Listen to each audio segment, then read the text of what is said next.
The Kingdom of My Divine Will in the Midst of Creatures. Book of Heaven, Volume 33, Part 13.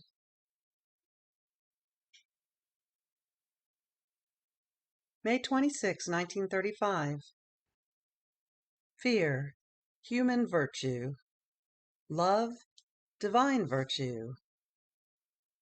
How trust captivates Jesus. One who does the divine will is present with all the divine works and remains confirmed in it.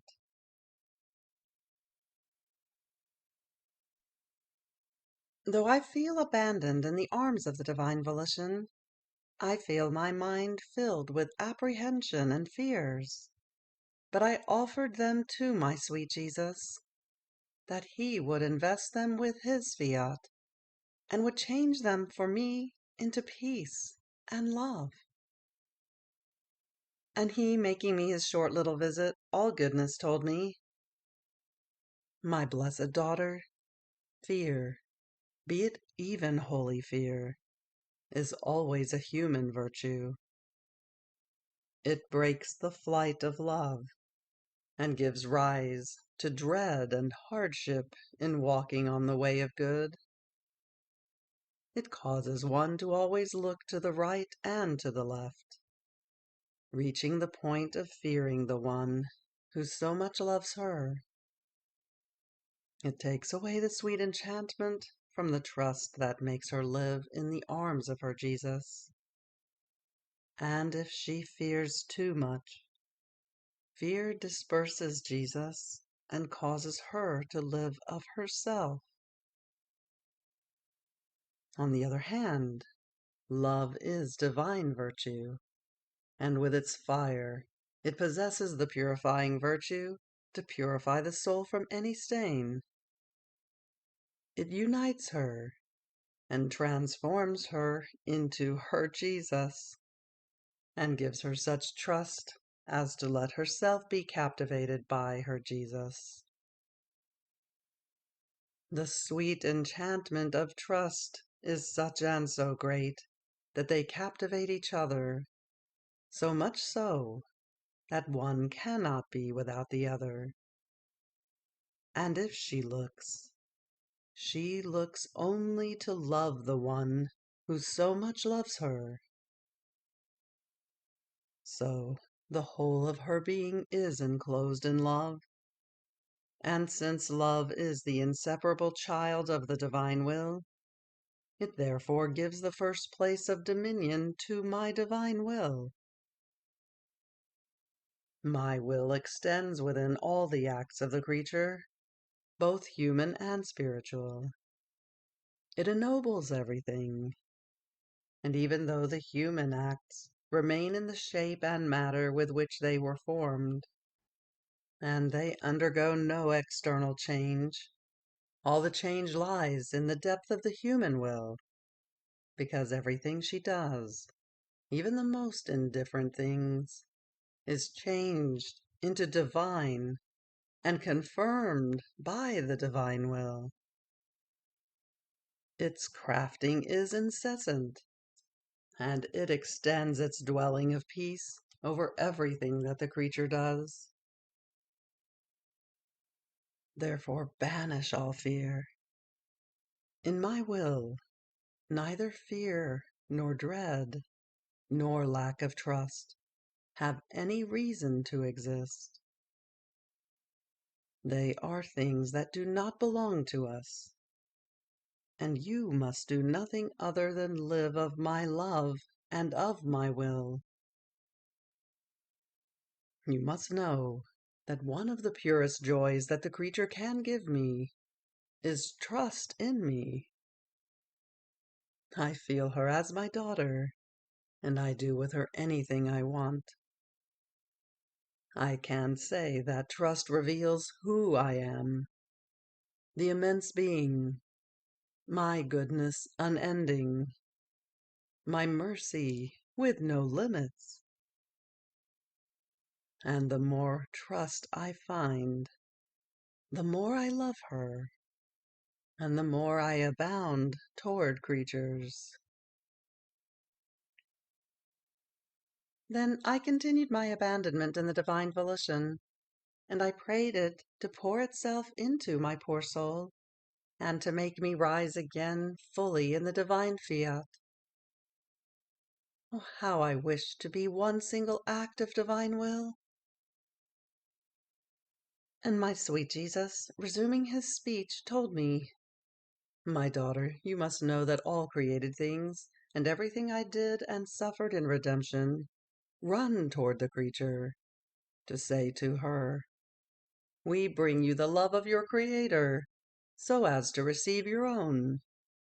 We are his messengers, that while descending down below to the earth, rise up again, to bring as though in triumph your little love to our Creator. But do you know what great good comes to you? You remain confirmed in his love and in his works, in his life, in his pains, in his tears, in everything. So, my daughter, you are present and run in all our works. Our will brings you everywhere, and we remain confirmed in you. An exchange of acts and of life takes place, the creature in the Creator, and the Creator in the creature, as she becomes the repeater of the divine acts.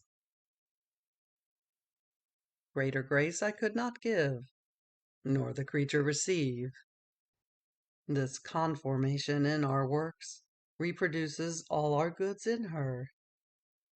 Our sanctity, goodness, love, and our attributes are transmitted into her, and we, captivated, contemplate her, and in our emphasis of love we say, "Beautiful, holy, perfect is our being in our immensity, light, power, wisdom, love, goodness, with no end."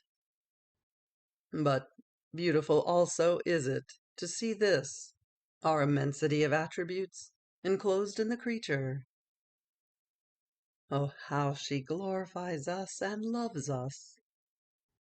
She seems to say to us, "I am little, nor can I enclose or contain the whole of your immensity, but just as you are, so am I. Your divine will enclosed you inside of me, and I love you with your same love. I glorify you with your light. I adore you with your sanctity. I can give you anything because I possess my Creator.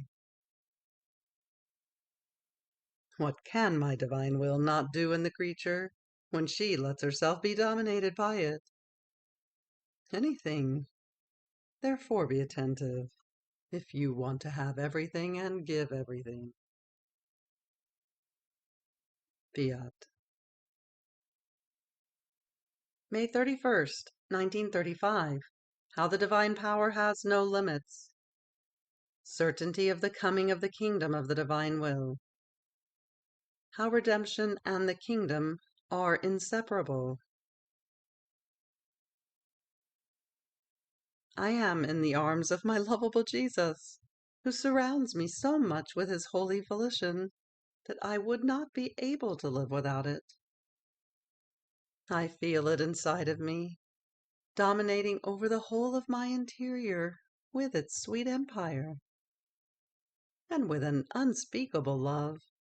It makes itself life of my thought, of my heartbeat and breath, and it thinks, palpitates, breathes together with me. And it seems to say to me, "How happy I am that you feel, you know, that the life of your thought, of your heartbeat, of all of yourself is I. You feel me inside yourself, and I feel you within me. We are both happy, the two of us, to be one. This is my will, that the creature feel and know that I am there, together with her. I lower myself to all of her acts, and I do them together with her, to give her the likeness of my life and of my divine acts. How much it grieves me when they put me aside and do not recognize my dominion, and that I am the one who forms their life. Meanwhile, I was thinking to myself, it seems impossible to me that this kingdom of the divine will may come. How can it come if evils abound in a horrifying way?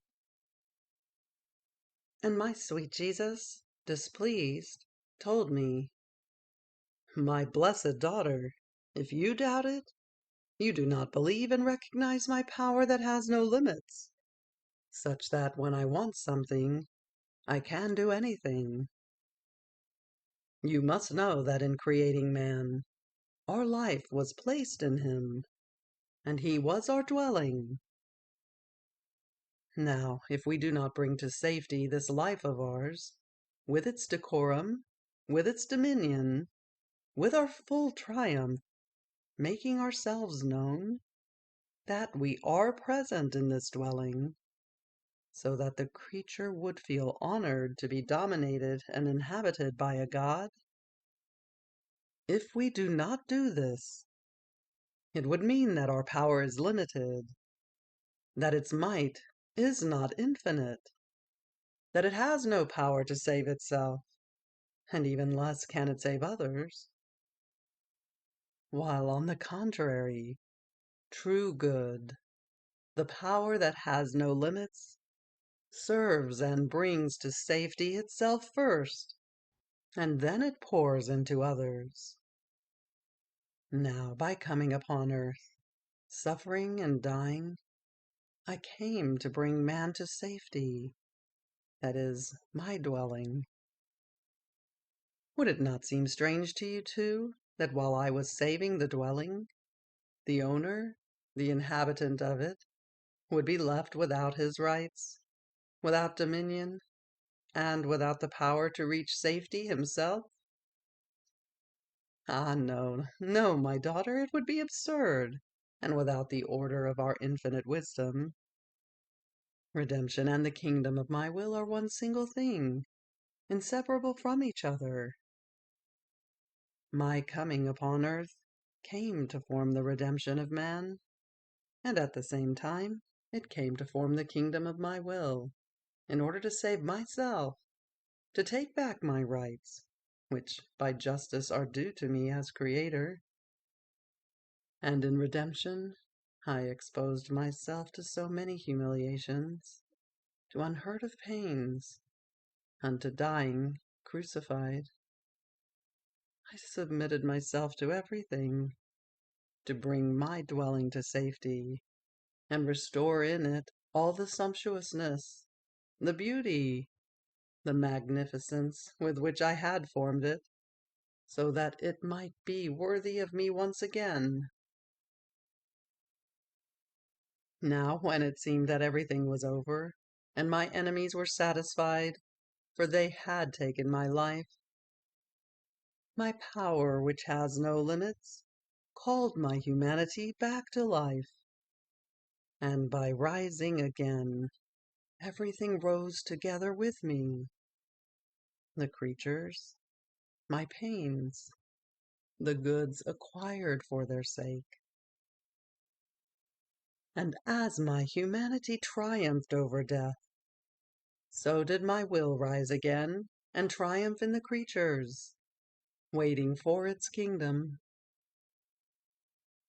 Had my humanity not risen again, had it not had this power, redemption would have failed, and one could doubt that it was truly the work of a god. It was my resurrection that made me known for who I was, and placed the seal over all the goods that I came to bring upon earth. In the same way, my divine will be the double seal, the transmission into creatures of its kingdom, which my humanity possessed. More so, since it was for the creatures that I formed this kingdom of my divine will within my humanity. Why not give it then? At the most, it will be a matter of time, and for us the times are one single point. Our power will make such prodigies, lavishing upon man new graces, new love, new light, that our dwellings will recognize us, and they themselves, of their own spontaneous will give us dominion. So will our life be placed in safety, with its full rights in the creature. With time, you will see what my power knows how to do and can do, how it can conquer everything and knock down the most obstinate rebels. Who can ever resist my power, such that with one single breath I knock down, I destroy, and I redo everything as I best please? Therefore, you pray, and let your cry be continuous. May the kingdom of your Fiat come, and your will be done on earth as it is in heaven. Fiat. June 6, 1935. How one who lives in the will of God holds God himself in his power. The Queen of Heaven goes around through all nations to bring her children to safety. My poor mind continues its flight in the interminable light of the divine volition. There is not one thing, either in heaven or on earth, which is not a birth from it. And everything and every one have something to say about the one who generated them. Even more, they never tire of narrating its eternal origin, its unreachable sanctity, its love that always generates, without ever ceasing, its fiat that always speaks to the mind, speaks in the heart, speaks on the tongue. And now it speaks with articulate voices, now with moans, now in supplication, now with might, now with such sweetness as to touch the hardest and most obstinate hearts. My God, what power does your will contain? Oh, please make it so that I may live always of it. But while I was thinking this, my sweet Jesus, making me his short little visit, with an unspeakable goodness, told me, "My daughter, my will, my will. It is everything. It does everything. It gives everything. Who could ever say he has not received everything from it? You must know that the creature herself possesses so much of sanctity, for as much as she is in order, in relationship with my will. She elevates to union with God in so far as she is united with it. Her value, her merits, are measured by the relations she has kept with my will. So the whole foundation, the basis, the substance, the origin of the goods in the creature depend upon how many acts she has done of my will, and on how much she knows of it. Hence, if in all of her acts she has let my will enter, she can say, "Everything is holy, everything is pure and divine in me." And we can give her everything, even our life in her power. On the other hand, if she has done nothing of my will, and knows nothing, we have nothing to give her, because she deserves nothing, because she lacks the seed to be able to generate the good that belongs to us. Therefore she has no right to receive the pay from her celestial Father. If she has not worked in our field, we can say, "I do not know you." So, if she has done nothing, or not even something of my will, heaven is closed for the creature. She has no right to the celestial fatherland. This is the reason why we insist so much that our will be done always, that it be known, because we want to populate heaven with our beloved children. And since everything came out of us, we want everything to return into our divine bosom.